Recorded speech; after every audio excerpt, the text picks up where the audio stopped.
Well, everyone, with the holidays recently passing by, I can't help but think about how just amazing it is that we get to live another year of our lives with Cave Story in it. It's been with me through many birthdays, school weeks, family photo shoots, and yeah, especially holidays. Hell, Cave Story is so integrated into my yearly calendar that Cave Story just can't help but get festive as the year goes on. With my dumb little bit out of the way, yes, for those who don't know, Cave Story Plus actually does have some fun festivities built in known as calendar events.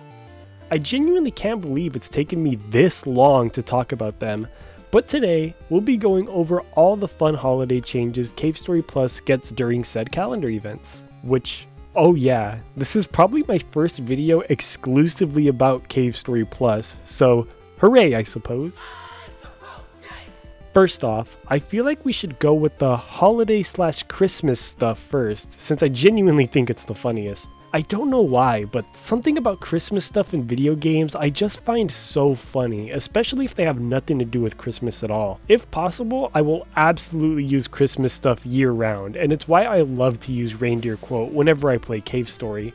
Getting to the actual event, starting on Christmas Eve, December 24th, to January 6th, you'll be able to play Cave Story in all of its true holiday glory. As I mentioned before, Quote himself gets turned into a reindeer, but more obviously, the entire island gets a very fun snow theme. A lot of the ground and land is covered in snow or just turns entirely white itself. Not to mention things like all the chains on the island being threaded with Christmas lights. It's all just so cute and fun. Not to mention that a lot of the characters also get very festive themselves. I won't go through all the changes, just some of my favorites. I gotta talk about Kenpachi cause he is just the love of my life. Rather than holding his usual fishing rod, Kenpachi actually holds a giant candy cane instead, and I just think that's so adorable. Seriously, this candy cane is probably bigger than him, so I just think it's hilarious for him to be sitting with a big candy cane. It makes him happy. I also love how King is wearing a wreath around his neck. It just seems like King is being forced to be festive by Toriko, and she probably cried to convince him to wear something, and King being King thought that a wreath was for wearing. And come on, I gotta mention it. Of course, if you go visit Santa, he is actually dressed as Santa Claus. Which, by the way, we'll get back to this later on. Moving on to the next calendar event, we have Halloween, and oh boy, there is truly references galore with the Halloween calendar event. To get us started, the actual event is triggered whenever you play Cave Story Plus from Halloween 26th to November 2nd. I gotta admit, they did Halloween fans pretty dirty. For those keeping track of the dates, you may have noticed that Halloween only gets 1 week of availability compared to Christmas, which gets an entire 2 weeks of reindeer quote. Now, listen Nicholas, I get it. You want to bless the world with more reindeer quote, but be kind to all the Halloween fans. Jokes aside, the island itself gets a pretty standard Halloween color scheme. A lot of purples, greens, and dark blues.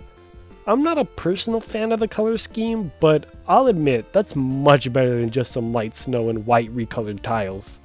You got me there. The real fun in the Halloween event is all the costume everybody wears during the event. Quote sadly got snubbed and just gets some standard recoloring, but thankfully everybody else picks up the slack. Toriko becomes Little Red Riding Hood, King becomes a Guy Fawkes looking character, but the real fun is in all the references. Going back to Kenpachi, he wears a full Darth Vader outfit with his fishing rod becoming a red lightsaber. I'm not a Star Wars fan myself, but now I can't help but look at Darth Vader and think of Kenpachi. Sue is dressed as Princess Peach, which honestly, I might have fit Toriko a bit more given the whole damsel in distress trope, but I still think it's very cute on her. Even Curly and the Cullens get super festive, with Curly dressed as Samus Aran from Metroid, and the Cullens dressed as Quote, which is hilarious. And come on, I gotta mention it. Of course, if you go to visit Santa, he's actually dressed as Santa Claus. Again, it's so perfect for a Halloween costume. Plus, it just makes me feel like me and Santa have something in common when it comes to using Christmas stuff year-round. Sadly, Christmas and Halloween are the only holidays that get full makeovers for Cave Story Plus. So, sorry Easter fans. I also didn't really go through all the fun little changes because I really feel like being surprised by all the changes yourself is just the real fun in it. Getting surprised for the first time is something that I just can't describe. This also doesn't mean that it's the last calendar event Cave Story Plus has. There's one more really special one. Every year on April 29th, and only April 29th, the game's title screen will play the Ika-chan theme to celebrate Daisuke Amaya's birthday. I love this calendar event the most, not only because it's the only way you can hear the Ika-chan theme in-game, but it's also because it's genuinely a really cute touch to the game's creator himself. Cave Story is his signature work, and there's just a small part of me that hopes that one day, someone out there will play this game on the 29th of April and wonder, why the heck is my game playing the wrong music? And then just get wormholed into the Cave Story community. And that covers all the game's calendar events, but Cave Story has actually gotten festive in more ways than just some reskin sprite work. It's been a long while since I've last talked about this, but I think it's been enough time to look back at Cave Story's Secret Santa. For those who don't know, Nicholas actually made Cave Story's first ever spin-off / pseudo-sequel in the form of a fun little game called Cave Story Secret Santa. The game revolves around Jenka telling a fun little Christmas story to a bunch of Mimiga tuning in, sitting in a circle, as she tells the story of how Santa and Balrog saved Christmas from the Gaudi. You play as Santa within the story of the game, and your goal is to deliver presents with Balrog to all the Mimiga around the island.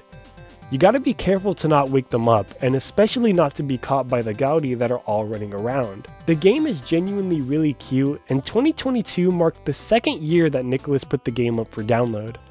I assume they'll be removing it and relisting it every holiday season, and I can appreciate that. It's definitely not something every Cave Story fan needs to play, but I certainly love it. It's a cute way to kill an hour or two of time during the holiday season, and the game even times all your level playthroughs, which inspires me to pick up the game for speedrunning just for the hell of it. I might even stream my attempts if I ever feel like it. Back to the game itself though, I heard some negative backlash towards the game, with at least one person telling me it's a bit insulting that the one time Nicholas went back to making a new Cave Story game was basically just for the equivalent of a holiday special.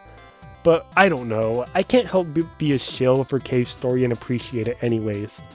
That said though, it is fair and valid criticism. And for those concerned, don't worry, Pixel himself has had some work in the project.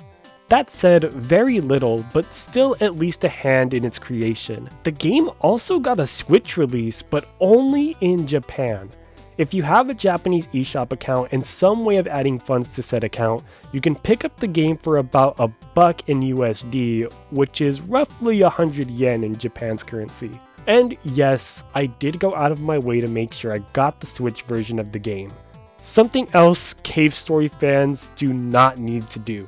And with that all said, that covers all the holidays Cave Story celebrates. While it's nothing major, I certainly love all the effort put into trying to add events to Cave Story.